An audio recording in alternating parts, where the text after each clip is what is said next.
여호와를 경외하는 것이 지혜의 근본이요 거룩하신 자를 아는 것이 명철이니라. 아멘. 우리는 하나님을 경외하는 것이 지혜의 근본이다라고 하는 이 말씀을 아주 잘 알고 있습니다.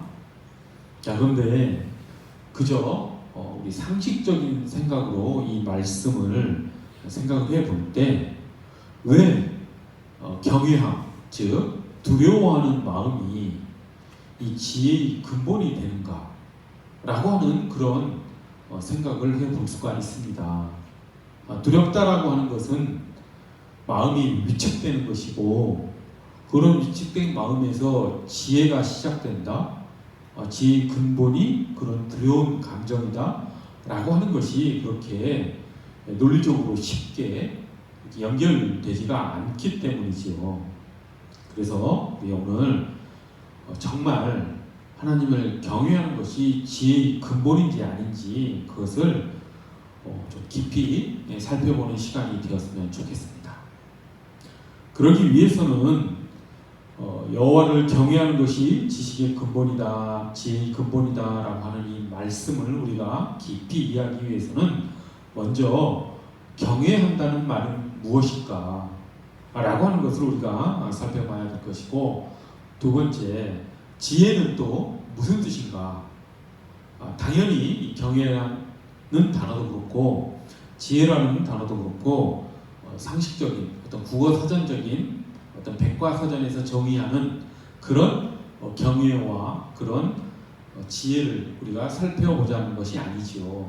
당연히 성경에서 말하는 경외는 무엇이고 성경에서 말하는 지혜는 무엇인가를 우리가 깊이 있게 살펴봄으로써 정말 이 잠언 9장 10절의 이 말씀, 여호와를 경외하는 것이 지혜의 근본이 되는지 안 되는지 우리의 모든 이해력을 다 끌어모아서 이 말씀이 진리임을, 참됨임을 우리가 깨닫고 우리가 여호와를 경외하는 삶으로 나아가 지혜로운 자로서의 삶을 우리가 살아가기를 간절히 소원합니다. 먼저 경외라고 하는 단어가 무슨 뜻인지 우리가 알았으면 좋겠습니다. 이 경외라는 단어는 히브리어로는 야레라고 하지요. 그런데 이 경외라고 하는 단어를 영어 성경으로 살펴보면 거의 대부분 fear라는 단어를 사용합니다. 그래서 일단 이 야레라는 단어도 그렇고 영어의 fear라는 단어도 그렇고 두렵다는 뜻이 그 첫 번째로 우리에게 떠오르는 그런 의미가 있지요. 그래서 당연히 이 경외한다는 말에는 두려워한다는 말이 들어가 있습니다. 그런데 성경에는 이 경외한다는 말이 단순히 두려워한다라는 말에 더해서 뭔가 더 깊은 뜻이 담겨 있습니다. 물론 성경에는 경외라 하면 이런 것이다 라고 개념 정의를 해놓지는 않았습니다. 그런데 우리가 성경에서 말하는 경외라는 것이 무엇인지 알기 위해서는 이 경외한 사람들, 하나님을 만났을 때 이 하나님을 만나서 이 경외한 하나님께 대한 이 경외라는 감정을 가졌던 그런 사건들을 또 그 인물들을 살펴봄으로써 하나님을 경외한다는 것이 이런 것이구나 라고 하는 것을 우리가 귀납적으로 알 수 있게 되지요. 그래서 우리가 하나님을 그렇게 만난 사람들 여럿을 쭉 나열해 보면 먼저 생각나는 분이 누굽니까? 이사야 선지자가 생각이 나지요. 이사야 선지자는 그 하나님을 만났을 때 이렇게 고백을 합니다. 재앙이 나에게 닥치겠구나. 이제 나는 죽게 되었구나. 이렇게 고백을 합니다.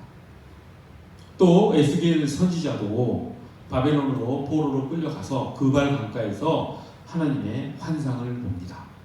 그때 에스겔도 주님의 권능이 나를 사로잡았다 이렇게 고백하지요.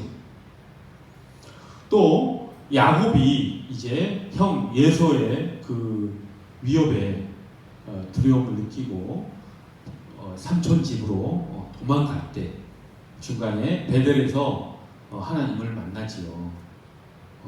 사닥다리를 통해서 하늘에서 땅으로 천사들이 왔다 갔다 하는 모습을 보고 야곱이 하나님을 만나고 나서 이런 고백을 합니다. 얼마나 이곳이 두려운 곳인가 라고 이렇게 고백을 하지요. 또 가장 유명한 하나님을 만나 이 경외감을 느꼈던 인물은 모세입니다. 떨기나무 가운데 임하신 하나님을 만나고 모세가 하나님을 뵙기를 두려워서 얼굴을 가렸다라고 하는 그런 구절이 성경에 나와 있습니다. 신약으로 넘어와서는 베드로가 하나님을 만났지요. 근데 베드로는 이렇게 구약에서 이렇게 초월적인 하나님을 만나는 그런 만남을 하나님과 맺은 것이 아니라 예수님을 만남으로써, 즉 예수님이 하나님 되심을 베드로가 깨달았을 때 내가 죄인이구나 라고 하는 고백이 절로 나오는 체험을 하게 되시오. 즉 베드로는 여러 차례 예수님을 만난 경험이 있었지만 어느 날 예수님께서 베드로에게 찾아오셨을 때 베드로는 밤새도록 고기 잡기를 했었지만 한 마리도 잡지 못하고 이렇게 낭망에 빠져 있을 때 예수님이 아침에 찾아오셨죠. 그때 예수님께서 베드로에게 깊은 곳으로 가 그물을 던져라 라고 하는 말씀에 순종해서 이제 그물을 던져 많은 고기를 이렇게 잡아 올리고 나서 베드로에게 이제 이 예수님이 하나님이시구나 라고 하는 깨달음이 퍼석 들어온 거죠. 마치 이사야 선지자와 에스겔 선지자, 모세, 야곱이 하나님을 만난 것처럼 베드로는 예수님을 바라보고 예수님이 하나님이시다 라고 하는 깨달음을 얻게 된 것이고, 그 순간 베드로는 본인이 자기가 하나님을 만난 것이라고 자각을 하게 됩니다. 그때 베드로가 고백을 하지요. 주님, 나에게서 떠나 주십시오. 나는 죄인입니다 라고 하는 고백을 하게 됩니다. 또한 사도 요한도 주님을 만난 그런 경험을 요한계시록에서 또 기록을 하지요. 그때 사도 요한이 예수님을 뵀을 때 예수님의 발 아래에 엎드려져서 죽은 사람과 같이 되었다라고 기록합니다. 요한계시록에 기록되어 있죠. 이처럼 성경에 나오는 하나님을 만났을 때 이 사람들이 어떻게 반응하는가에 대한 여러 가지 이 상황들을 살펴보면 그 사람들이 첫 번째는 두려워하는 감정이 있었다라고 하는 것은 다 공통입니다. 그 다음에 두 번째 이제 공통점은 이 사람들이 자기의 존재가 어떤 존재인지, 즉 거룩하신 하나님 앞에 그 위대하신 하나님의 존엄함을 깨닫고 그 앞에 선 내가 얼마나 미약한 존재인지, 그래서 베드로가 나는 죄인이오니 주님 저에게서 떠나 주십시오 라고 고백을 할 수밖에 없는 그런 처지에 빠지게 되는 것이죠. 자기가 어떤 존재인지, 하나님 앞에 선 내가 얼마나 미물에 불과한지, 미약한 존재인지를 깨닫게 되는 것이죠. 하지만 이 이사야, 에스겔, 야곱, 모세, 베드로, 사도 요한, 이분들은 그런 두려움과 그런 경외감을 가지고 하나님께 도망치지 않았다라고 하는 것이 또 공통점입니다. 그로부터 하나님의 위대하심과 존엄하심을 깨닫고 그 하나님께 오히려 더 가깝게 다가가게 되는, 이사야 선지자는 하나님도 소명을 받게 되고 에스겔도 하나님께 부르심을 받게 되고, 그렇게 모세도 마찬가지죠. 모세가 떡이나무 아래에서 그 외 하나님을 만나고 나서 하나님께 더 가까이 나아가게 되는 그런 계기가 됐다라고 하는 것입니다. 즉 두려움 감정을 가졌지만 오히려 그 결과는 하나님께 더 이끌려 들어갔다라고 하는 것이 성경에 나온 경외함을 가진 사람들의 공통점이라고 하는 것이지요. 그래서 하나님을 경외함이라고 하는 것은 인간, 미약한 인간이 거룩하신 하나님을 만났을 때 갖게 되는 어떤 조심스러움, 그 하나님의 위대함을 깨닫고 나의 미약함을 깨닫게 되어서 자연스럽게 반응하게 되는 어떤 거룩한 신비함에 이끌려 하나님께 끌려가게 되는, 그래서 내 자신이 어떤 존재를 더 깊이 자각하게 되는 것이 경외함이라고 하는 것이지요. 그래서 인간은 하나님 앞에 선 내가 어떤 존재인지를 더 깊이 알게 되는 것입니다. 그렇기 때문에 이 경외함을 경험한 사람들이 나의 존재에 대해서 더 깊이 성찰하게 되는 것이고, 그로 인해서 더 하나님께 의지하게 되는 것이고, 항상 하나님께서 나를 지켜본다는 그런 임재의식을 갖게 되는 것이고, 그렇기 때문에 나의 마음과 나의 몸을 조심스럽게 가지고 행동하게 된다라고 하는 것이 이 경외함이라고 하는 그런 것이죠. 그래서 경외함은 경건이라는 형태로 나타나게 되어 있습니다. 거룩하신 하나님을 만나고 나서 인간은 경건한 그런 반응으로 나타난다라고 하는 것이 경외함이라고 하는 것이죠. 그것을 겸손이라고도 표현할 수가 있습니다. 거룩하신 하나님 앞에서 인간이 겸손해지는 것, 그것이 경외함이라고 말할 수 있는 것이죠. 우리가 겸손에 대해서 흔히 착각하는 것 중에 하나가 겸손을 단지 나를 낮추는 것이다 라고 생각하는 경향이 있습니다. 특히 이 유교 사상에 빠져 있는 우리 한국이나 이런 동양 A범절에 빠져 있는 사람들은 특별히 그렇죠. 자기를 낮추고 상대방을 높이고 자기 자녀를 또 낮게 말하고 이렇게 하는 것이 겸손의 미덕으로 생각을 합니다. 하지만 성경적인 겸손은 그런 단순히 자기를 낮추는 것이 겸손이 아니라, 겸손이라고 하는 것은 자기의 위치를 정확하게 파악하고 자신의 위치에 맞게끔 행동하는 것을 겸손이라고 말합니다. 즉 하나님 앞에서 하나님께서 내게 주신 달란트가 무엇인지 알고 그 달란트를 마음껏 사용할 수 있도록 그 달란트를 최고도로 발휘해서 탁월함에 도달해서 하나님께 영광 돌리는 것이 진정한 겸손이라고 하는 것이죠.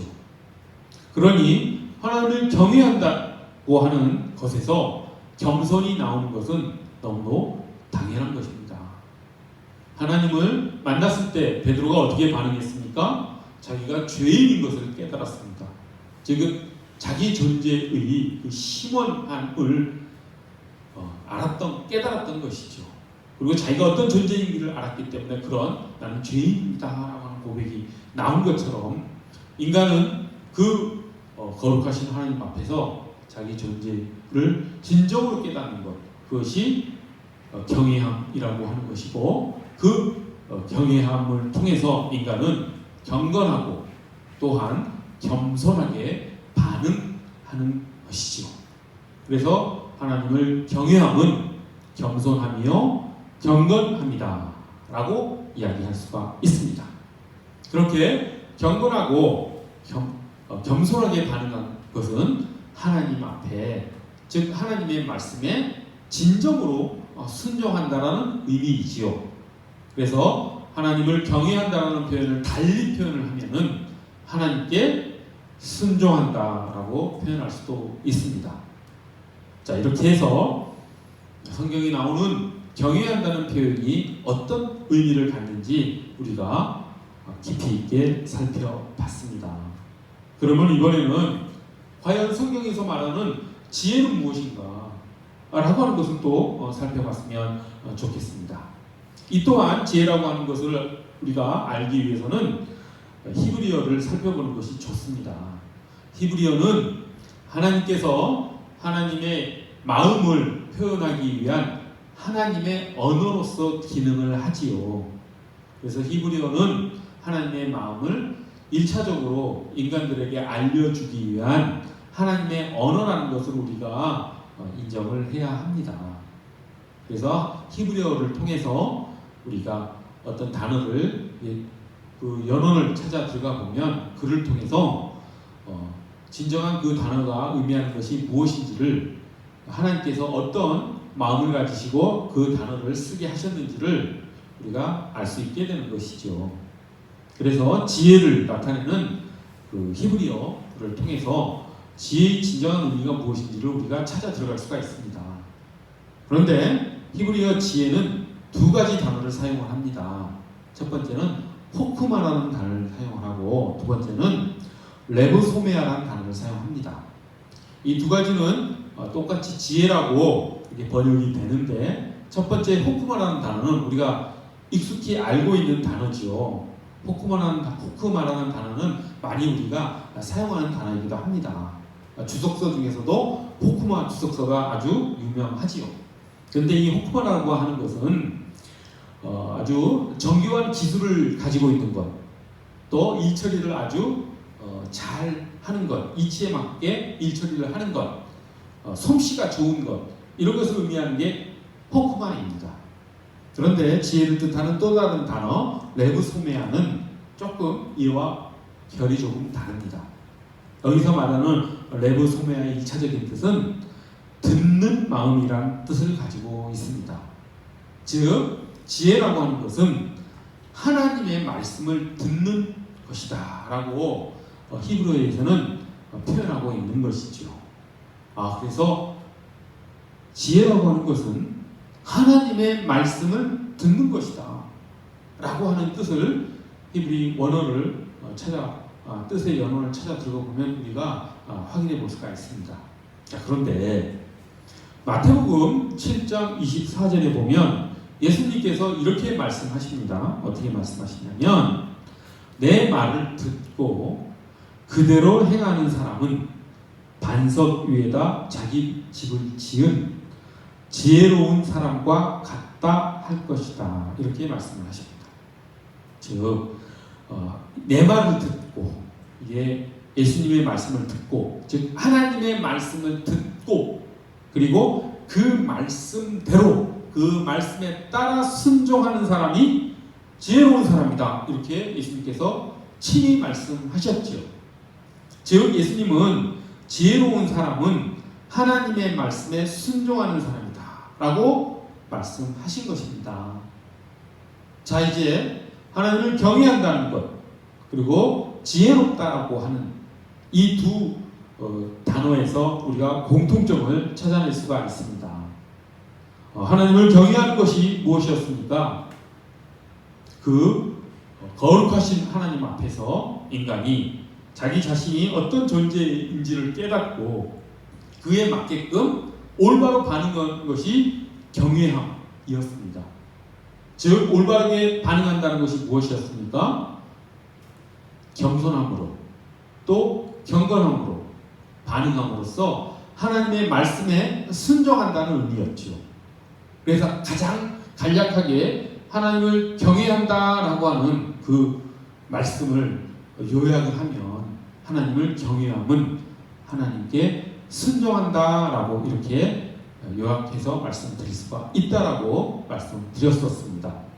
그런데 지혜 또한 예수님께서 말씀하시기를 하나님의 말씀을 그대로 행하는 사람이다. 즉 하나님의 말씀에 순종하는 것이 지혜로운 것이다 라고 예수님께서 말씀하셨죠. 그렇다고 한다면 하나님을 경외하는 것과 지혜롭다라고 하는 것은 같은 말이지요. 자, 이제 정리가 되었습니다. 자, 잠언 9장 10절에서 여호와를 경외하는 것이 지혜의 근본이다라고 하는 말이 무슨 의미인지 우리가 성경을 통해서 또 히브리어의 연원을 통해서 우리가 확인했습니다.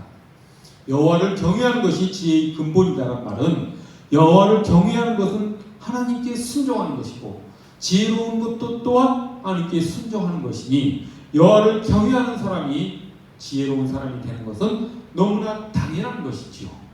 자, 이렇게 여호와를 경외하는 것이 지혜의 근본이라는 것이 그저 성경에 나와 있는 그냥 수식 어구적인 그런 관용적인 표현이 아니라 정말 우리가 하나님을 경외하는 삶을 사는 것이 진정 지혜로운 삶 속으로 들어가는 것이구나 라고 하는 것을 우리가 깨달을 수 있게 됩니다.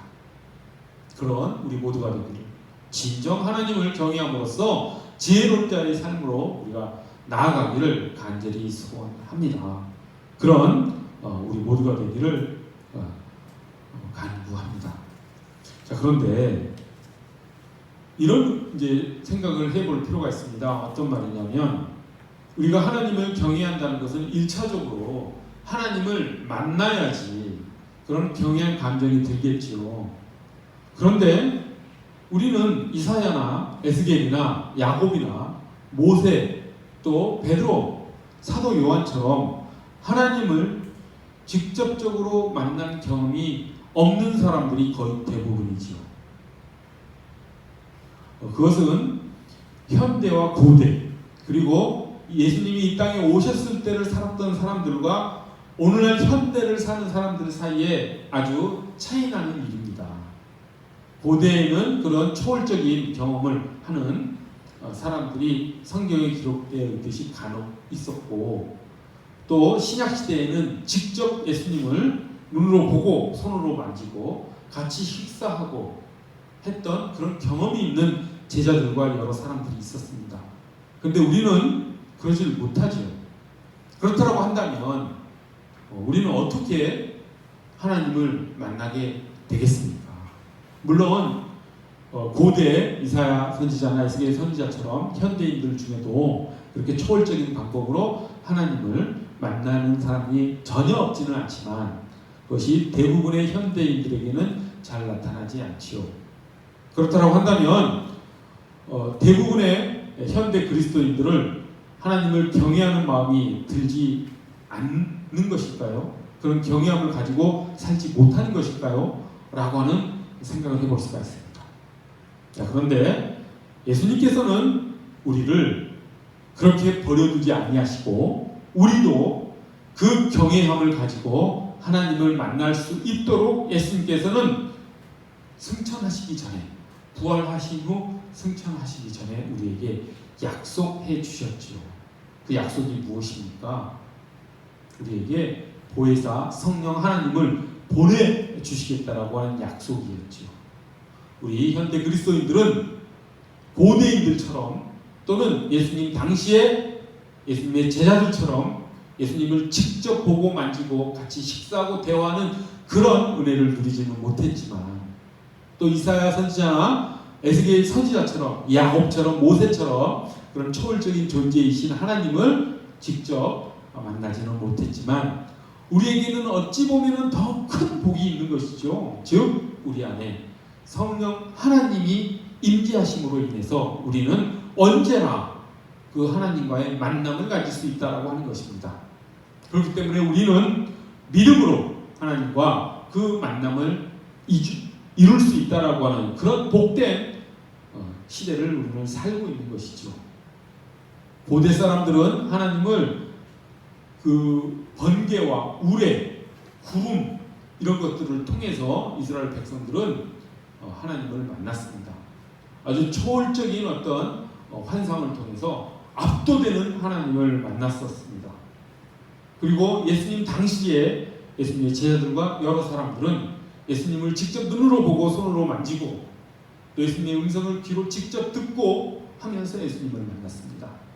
그런데 그 하나님을 우리 현대 그리스도인들을 그 하나님을 우리 마음속에 모셔드리게 되는 그런 복을 누리는 그런 삶을 살게 되는 것이죠. 그렇기 때문에 우리는 하나님을 경외한다라고 하는 것은 그 성령 하나님과 함께하는 삶을 통해서 우리가 하나님의 말씀에 올바로 반응하는 삶이 우리가 하나님을 경외하는 삶을 살아간다라고 하는 것이죠. 누가 더 복된 삶인지는 우리가 또 한번 깊이 생각해 볼 필요가 있을 것 같습니다. 어떻게 하나님을 만나는 것이 더 복된 일인지 고대 이사야, 에스겔, 사도 요한, 또 베드로 이런 분들이 하나님을 만나는 것이 더 복된 것인지 아니면 내 안에 계신 성령 하나님을 통해서 우리가 하나님의 만남을 경험하는 것이 더 복된 것인지 우리가 생각해 볼 필요도 있는 것이죠. 어느 것이 더 복된 것인지는 정답이 있을 수는 없지만 생각해 볼 필요도 있는 것 같습니다. 따라서 우리가 현대인들이 하나님을 경외한다라고 하는 것은 성령 하나님의 인도함을 통해서 우리가 하나님의 말씀을 듣고 그 말씀에 우리가 올바로 반응하는 삶, 겸손한 삶으로 나아가고 경건한 삶으로 나아가고 하나님의 말씀에 순종하는 그런 삶으로 나아가는 것이 하나님을 경외하는 삶이라고 하는 것을 우리가 꼭 깨달았으면 좋겠습니다. 그런 삶을 살아갈 때 진정 지혜로운 사람으로서의 삶을 살아가게 된다는 것이죠. 그런데 이것이 단순히 그 지혜로운 사람으로서의 삶이라고 하는 것이 또한 실제적으로 우리 역사 가운데 또 우리의 삶 가운데 실제로 열매를 맺는다는 것도 우리가 잊지 않았으면 좋겠습니다. 무슨 소리냐면 우리는 하나님을 경외함으로 하나님을 잘 알게 되죠. 오늘 본문 말씀 뒷부분을 보면 거룩하신 자를 아는 것이 명철이니라 이렇게 표현을 했죠. 즉 지혜로운 자는 하나님을 안다라는 뜻입니다. 하나님을 경외함으로써 하나님을 더 깊이 알아간다는 뜻이 본문 말씀에 들어가 있는 것이죠. 즉 하나님을 알므로써 우리는 더 깊이 우리 자신을 알게 되고 베드로가 고백한 것처럼 또 하나님을 알므로써 하나님이 창조하신 피조 세계도 더 잘 알 수 있게 된다라고 하는 것을 우리가 또 역사를 통해서 지난 역사를 통해서 우리가 확인해 볼 수가 있습니다. 지혜로운 그런 세상을 만드는데 가장 큰 역할을 했던 사람이 누굽니까? 서양의 자연과학자들이 그런 일들을 했지요. 즉 뉴턴이나 또 그 이전에 케플러나 또 그 이전에 갈릴레이나 또 코페르니쿠스나 이런 사람들이 정말 현대 과학이 발달하는데 근본적인 초석을 놓은 사람들이죠. 정말 지혜로운 사람들이었죠. 근데 그 사람들이 어떻게 해서 그런 자연 철학, 자연 세계의 그 법칙을 우주의 법칙을 깨닫고 그것을 통해서 과학을 이렇게 발달시켰겠습니까? 그들이 크리스찬이었다고 하는 것이죠. 그들은 기독교 문화 속에서 살았다고 하는 것이 그들이 그 우주의 법칙을 깨닫게 되는 근본적인 원동력이었다고 하는 것입니다. 즉 서양에서 과학이 시작되게 된 그 여러 가지 사실들, 만유인력의 법칙이 알아지고 또 지동설을 깨닫게 되고 뭐 케플러의 이런 행성 운행의 법칙을 깨닫게 되는 그런 우주의 법칙을 깨닫게 되는 것은 하나님을 경외함으로 하나님이 어떤 분이신지를 제대로 깨달은 사람들에 의해서 그 하나님께서 만드신 피조세계의 법칙 또한 같이 깨닫게 되었다라고 하는 것. 즉 그를 통해서 우리가 정말 하나님을 경외하는 것이 지혜의 근본이구나. 하나님을 경외하는 삶을 살았던 그런 과학자들에 의해서 이 온 우주의 법칙과 자연세계의 법칙을 알므로써 인간 사회에 과학을 출발하게 했구나 라고 하는 것을 알 수 있게 된 것이죠. 이뿐만이 아닙니다. 하나님을 진정으로 경외하는 사람들은 피조세계의 그런 우주 법칙, 자연 법칙을 깨달음으로써 과학을 발전시킨 것뿐만 아니라 그것은 우리 인간을 둘러싸고 있는 사회 제도를 고대에 비해서 훨씬 더 하나님의 방법에 맞게끔 사회 제도를 발달시킨 측면도 있습니다. 그것이 무엇입니까? 오늘날 인류가 고대 사회, 과거의 역사보다도 이런 사회 제도를 하나님의 뜻에 맞게끔 발달시킨 최고의 제도가 무엇입니까? 그것은 저는 민주주의라고 감히 단언을 하겠습니다. 민주주의라고 하는 제도는 인간이 하나님의 방법대로 서로 간에 사회를 이루고 서로를 존중하며 사는 그런 하나님의 뜻에 맞는 그런 사회 제도입니다. 그런데 그런 민주주의라고 하는 제도가 어떻게 나타났습니까? 그것은 자연권 사상, 천부 인권 사상, 우리 인간이 하나님의 자녀라고 하는 것, 인간이라고 하는 것은 하나님의 그 호흡에 의해서 하나님이 우리에게 생명을 불어 넣어 주심으로써 태어난 하나님의 자녀라고 하는 그런 존귀한 존재라는 것을 깨달았을 때 민주주의가 탄생될 수 있었지요. 민주주의가 태어나기 전에는, 탄생하기 전에 어떻게 인간이 살았습니까? 계급으로 나눠지고 서로 차별하면서 남성은 여성을 차별하고 백인은 흑인을 차별하면서 그렇게 하나님의 방법에 맞지 않은 그런 불행한 역사를 가지고 있었지요. 하지만 인간이라고 하는 존재가 하나님의 자녀로서 존엄한 존재라는 걸 깨달았을 때, 즉 천부 인권 사상을 알았을 때, 하나님께 주신 인간의 권리라는 것을 인간이 깨달았을 때 민주주의가 태동될 수 있었던 것이죠. 이처럼 하나님을 경외하는 그런 마음으로 우리는 진정한 지혜로운 삶을 우리가 살아갈 수 있게 된다고 하는 것을 우리는 지난 역사를 통해서도 우리가 알 수가 있습니다. 단지 하나님을 경외하는 것은 지혜의 근본이다라고 하는 것을 그저 성경에 나와 있는 관용어가 아니라 그냥 어떤 삶의 어떤 원리만이 아니라, 물론 삶의 원리이기도 합니다. 단순히 그런데 거기에만 그치는 것이 아니라 실제 인간의 삶 속에, 실제 인간의 역사 속에 그런 일들이 나타났다라고 하는 것이죠. 그렇다라고 한다면 그런 하나님을 경외함으로 지혜로운 삶을 사는 것이 개인의 삶에는 나타나지 않겠습니까? 당연히 나타나지요. 당연히 개인이 어떻게 살아가느냐, 하나님을 경외하며 살 것인가, 아니면 세상이 주는 논리와 세상이 주는 어떤 법칙에 따라서 살아가는 데만 신경 쓰면서 살아가느냐 라고 하는 그런 선택지 속에서 우리가 어떻게 사는 것이 진정 지혜로운 삶을 살아가게 되는지 우리가 좀 성찰했으면 좋겠습니다. 우리의 삶이 정말 지혜로운 삶이 되기 위해서 우리가 가장 먼저 생각해야 될 것은 하나님을 경외하는 삶이라고 하는 것이죠.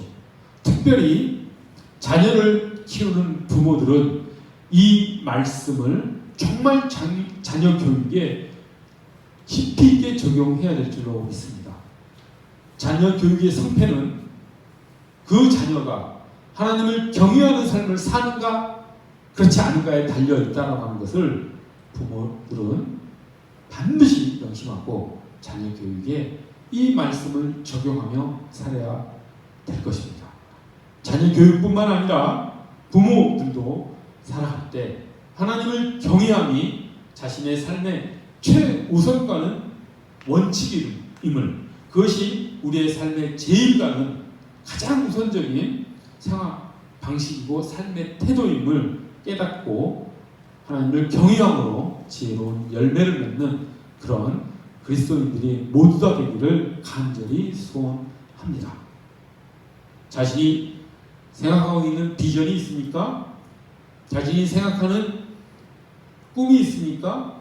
자신이 생각하는 미래 직업이 있습니까? 자신이 열매 맺고 싶은 어떤 성과가 있습니까?